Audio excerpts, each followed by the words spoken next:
Saya sebagai orang yang dituakan di hasil kongres kemarin, saya hanya ingin menyampaikan, saya ingat kurang lebih 3 atau 4 bulan yang lalu ada seorang profesor dari Belanda di Universitas Gadjah Mada, kalau tidak salah namanya Profesor Martin. Beliau mengatakan dulu Belanda itu yang paling ditakuti adalah dari santri Torekoh. Jadi yang paling ditakuti adalah kalau di Banten, murid-muridnya Syekh Abdul Karim Banten. Kalau di Jawa Tengah ada tokoh yang masyhur yang nama aslinya Ontowiryo, nama masyhurnya adalah Diponegoro.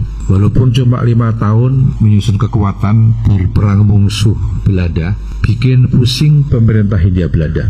Uang kas pemerintah Hindia Belanda habis. Belanda punya hutang luar negeri gara-gara menghadapi Diponegoro. Sejarah, ternyata Diponegoro pun tarikatnya Satoriyah. Gurunya adalah Kiai Haji Taftazani Kartosuro, putranya Kiai Haji Nuriman Melangi Nogotirto Gamping Yogyakarta, yang gelar keratonnya namanya BPH Sandio. Diponegoro itu tarekat ikut menghantarkan kemerdekaan.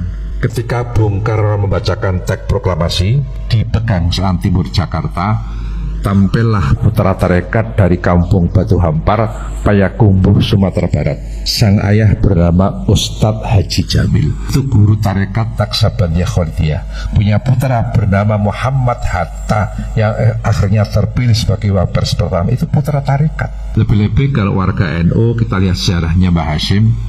Mbah Hashim Asy'ari itu ketika mondok di Mekah menjadi khatibnya Syekh Mahfud Termas, beliau juga talqin bi'at Tarekat Qadiriyah kepada Ki Haji Mahfud bin Abdullah bin Abdul Manan di Ponorogo, Termas, Pacitan, Jawa Timur.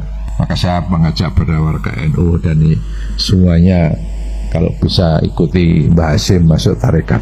Cucunya Mbah Hashim, Gus Dur juga tarekat. Tahun 83 menjelang terpilihnya sebagai Ketua Umum PBNU, Gus Dur itu talqin bi'at Tarekat Qadiriyah Naksabandia kepada Kiai Haji Son Haji Jimbun Ngiwang Retno Seruweng, Kebumen, Jawa Tengah.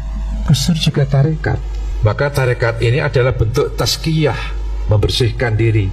Maaf, ilmu kalau nggak pakai tazkiyah cuma masuk di otak, nggak masuk ke hati. Ya pinter, tapi cuma bikin mutaki teman saja.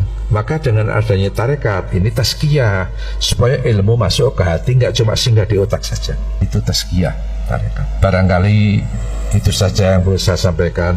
Ya, saya mengajak seluruh mursyid dari berbagai tarekat untuk bisa bergabung ke Jatman ini. Hasil kongres kemarin di Donohudan Solo.